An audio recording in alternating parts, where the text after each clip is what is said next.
We definitely have video of HIMARS being launched from Bahrain, and this is what ended up happening to them after about 24 hours after they launched missiles at Iran from Kuwaiti soil in this case. Goodbye, HIMARS.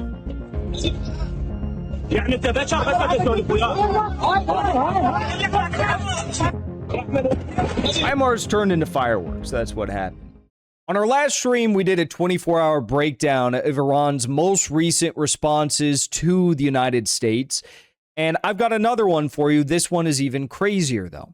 It is worth noting that despite whatever depravity the United States is showing in these attacks, bombing and damaging a children's cancer hospital, bombing bridges, so on and so forth, bombing a wheat silo over the past 48 hours or so, you know, all of these strikes for the most part have been limited to the southern regions of Iran. And that's crazy. It's crazy because Iran, in response, is saying this is a red line that's been violated. We don't care where you bomb.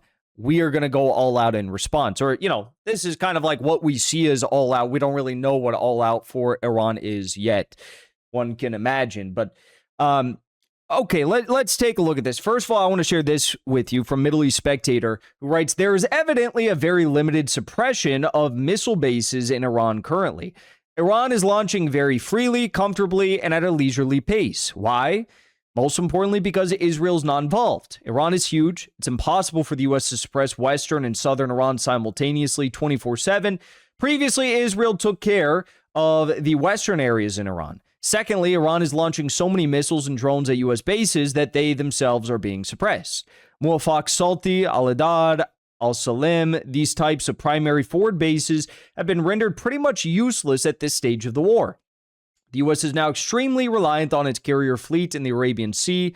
Lastly, in many cases, U.S. aviation is being forced to carry out secondary duties like defending the UAE, Bahraini, Saudi airspace from drone attacks due to critically low interceptor stockpiles. This limits their availability for combat missions. Yeah, well, I definitely don't think that Ukraine is going to be getting their coveted Patriot systems anytime soon, judging what's taken place over the last week. But yes, this is important to note because it's important to note for a number of reasons. First of all, going into the Ramadan war from the first initial days, I mean, it was very clear that the U.S. modus operandi was to identify and take out as many of the Iranian missile launching systems as possible, as quickly as possible. Over the course of the Ramadan war leading up to the signing of the MOU, the United States figured out that these missile launching systems are extremely mobile and damn near impossible to take out. Okay, they can get a few, but it's, you know, it's a lot of wasted capital just to get a few of these missile launchers. From their point of view, it's easier to just say, hey, look, we know where the mountains in which they have the underground missile cities they're launching out of. So let's try to just bomb the entrances and exits to these underground cities and delay whatever, you know, operations that they can conduct from these locations for the 48 to 72 hours that it's going to take them now to uncover the entrances and exits, right? So that's kind of the goal that the U.S. has set about now. And in the meantime, they're hitting the south of Iran pretty hard. They're hitting all the areas in and around Bandar Abbas pretty hard. And Iran is hitting whatever moves and has a U.S. flag on it, okay? So let's take a look here. Iran, we're going to go in chronological order. Iran directly struck an American ground-to-ground missile battery in Kuwait. So this was the HIMARS system. It was reported that HIMARS were being launched from Bahrain and I believe from Kuwait as well. We definitely have video of HIMARS being launched from Bahrain, and this is what ended up happening to them after about 24 hours after they launched missiles at Iran from Kuwaiti soil in this case. Goodbye, HIMARS. يعني انت بشر بس تسولف وياه. HIMARS turned into fireworks. That's what happened. Okay, this is an interesting one. 6 different bridges, all of which lead toward Bandar Abbas, were targeted by the United States. They're trying to isolate Bandar Abbas, cut off supply routes into Bandar Abbas, which is the major defensive hub on the chokehold of the Strait of Hormuz. And that took place. Then a little bit later, we saw news that Iran had targeted the King Fahd Bridge connecting Bahrain and Saudi Arabia. Now, if you're expecting to see some video of like the bridge sinking to the ocean, I mean, this is a really big bridge. That's not going to happen. This is just one of those things you'll probably see shelling of every so often. But I will say, I haven't even seen a single video of this bridge getting hit yet. So I saw this reported everywhere. I've seen no video proof that this was even shelled. Maybe it was, maybe it got hit, maybe like right next to, we don't really know. All I know is that if this is a bridge frequented by civilian traffic, which it definitely looks like, I mean, you can see here, you'd expect to have some photos or some videos, but I've seen nothing. Bahrain Petroleum Company, BAPCO, was hit by Iran's ballistic missiles. U.S. Navy's 5th Fleet headquarters was hit by a drone just another Tuesday. Isn't that crazy? Like on the first day of the war, the U.S. 5th Fleet getting hit was like, oh my God. I mean, it kind of was, oh my God, because like they hit $1 billion radar systems. But now the U.S. Navy 5th Fleet Command Control Center HQ gets hit and everyone's just like, okay, yeah, what else? Let's go back to this. What do we have here? IRGC announced that the latest missile barrage of Operation Nasser 2 targeted the U.S. Special Forces Command Center at Al-Tanf, southern Syria, in a surprise attack. Allegedly, this resulted in a radar system being hit, helicopters destroyed, as well as a large number of American soldiers being unalived. Again, the U.S. came out and denied this, but really we have no way of knowing because this is this is Special Forces Command in Al-Tanf, Syria. So we actually, in no way, shape, or form, have a way to verify this. But the fact that the U.S. came out and denied it kind of lends credence to the idea that maybe it did happen, right? Let's continue on here. We've got some satellite images. Satellite imagery confirms that Patriot air defense system was destroyed at the U.S. base in Erbil Airport. We've got a lot of action in the Kurdistan region we're about to get to. Satellite imagery shows that 3 hardened storage facilities in the UAE at Sheikh Zayed military city were completely destroyed in an Iranian strike. You can see the before and after there. Kuwait came out and announced that power plants and desalination plants were attacked by Iran, sustaining damage.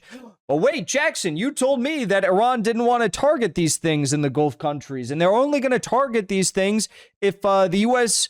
or their allies targeted Iranian infrastructure of that capacity.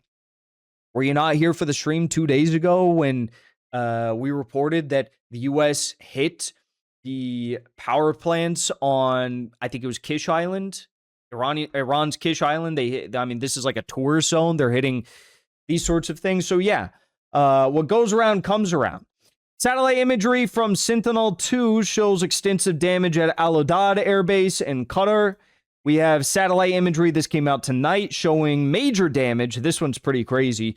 At the barracks of King Faisal Air Base in Jordan. So Jordan is getting hit really hard right now during the Ramadan war. It was mostly just some attacks, few attacks here and there at the Muwafaq Salti Air Base. Now we're seeing every single major Jordanian occupied U.S. base getting ran through. We have more photos from King Faisal Air Base showing that accommodation buildings housing U.S. troops took a series of serious hits. Go on here. Some of these have photos, some of these do not. We talked about Syria. We talked about Kuwait. And Kuwait also, an ANPQ-65 was possibly hit. Those are very expensive and rare, not in high production. Several weapons depots were hit in Kuwait. 2 HIMARS missile launchers, ATACMS ballistic missile storage, In Oman, a maritime surveillance radar in Salam, Iraq, was hit. Also in Oman's Ghanam area, U.S. air surveillance radar was deployed, was hit. Jordan, they're alleging, this is, by the way, posting this is Arya Yadigar, who posts pure facts, nothing but the facts. In Jordan, F-35, F-15, F-16 variety fighter jets and refueling aircrafts were hit in 2 different phases of ballistic missile and drone attacks from Iran. And also, there was a drone and missile operation against several positions housing U.S. forces and mercenaries under U.S. and Israeli command in Iraqi Kurdistan region. And here's where we get to the crazy part. Oh, I forgot to show you this. Google Images is blurring out the satellite images of U.S. bases yet again to hide the damage. So let's talk about this. This is where we get to the crazy part. So the Zionists are circulating this map once more. This crazy ass map here. So we've got, let's take a look here. We've got NATO. I know. This is crazy. We've got NATO eyes in Turkey, which I guess are allegedly going to help out. Allegedly, NATO Turkey is allegedly going to help out the Kurdish proxies of Israel and the United States. I know, laughable on its face already. Allegedly, at the bottom of this map, we've got, if you can believe this, we've got a Balochi separatist invasion coming from, as we all know, the extremely pro-Baluchi separatist Pakistani state. Absurd, I know, yet again, but that's what the arrows show, so I have to report this to you. We've got U.S. naval and land invasion force with tanks, I guess, all across Iran's south and some of their west. How they're going to get this supply of U.S. troops through the Strait of Hormuz or across this body of water here, I don't know. I don't know how they're going to do that. What else do we got here? We've got Israel coming in, flying in, and doing some airborne activities, I presume, all the way from their home turf. They're gonna fly over. So yes, the same region that was like the sky was littered with surface-to-air missiles from Iranian-backed Iraqi militia. Israel's just gonna fly over and drop out of their planes into Iran. This, I'm sure, will go super well. Anyways, I know this is crazy. This is crazy, but I did just tell you about something even crazier, that apparently Iran blew up a group of U.S. personnel meeting with the Kurdistan Iranian opposition movement. We also have this released today. Iran's army reveals in a statement that the 65th No-Head Airborne Special Forces Brigade carried out 11 missions inside Iraqi Kurdistan during the recent war, eliminating 8 mid to high-level commanders and destroying 3 Kurdish bases. And then, oh boy, tonight, as we're going live, Iran targeted terrorist bases in Iraqi Kurdistan. Now, this has been a regular occurrence throughout the entirety of the war and this quote-unquote ceasefire. The Kurdistan region of Iraq has been getting lit up because this is the home of the anti-Iran Kurdistan militias, okay? And the U.S. has admitted that they sent them weapons. Trump has admitted they sent them weapons. And Trump said, oh, well, I hate them now because they kept the guns for themselves. They didn't actually use them to go into Iran.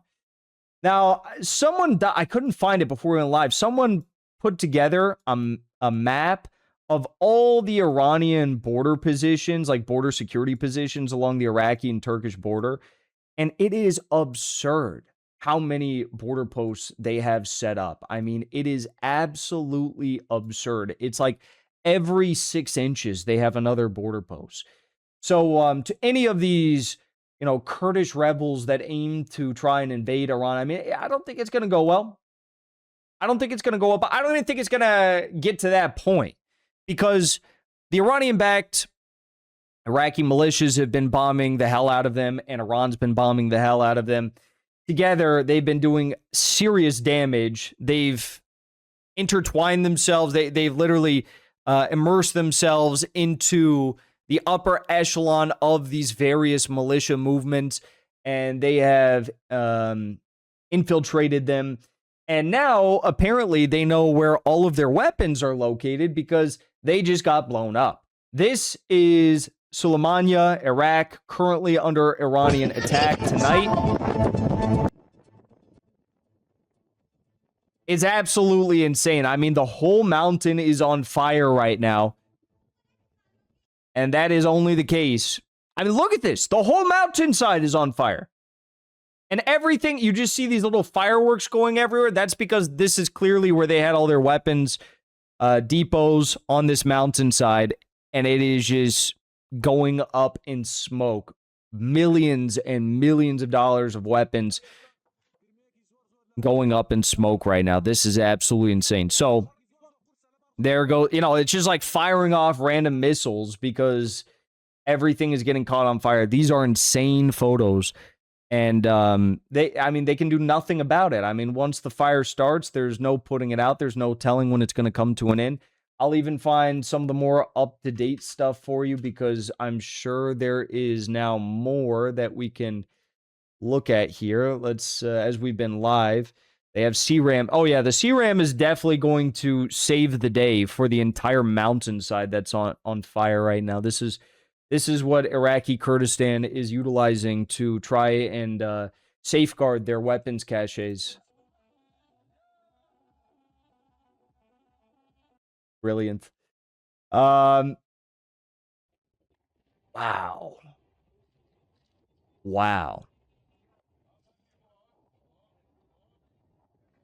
IRGC, you've sunk my battleship. There it goes.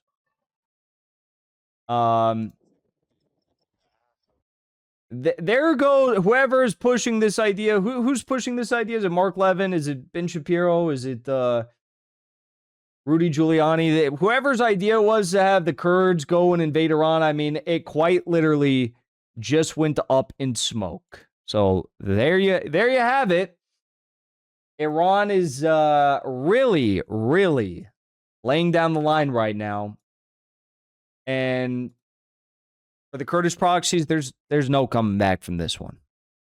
Before you leave, I want to say thank you for the support, because after 2 years of being banned, we are finally back home on YouTube. So be sure to subscribe to our channel and also join as a member on our channel using the link at the top of the description. I rely on the generous support of viewers like yourself to get the truth out to as many people as possible. You can also support the show on Locals or Give Sin Go. The mainstream media and the powers that be are never going to stop attacking us for bringing the truth to as many people as we do. Thank you so much for your support.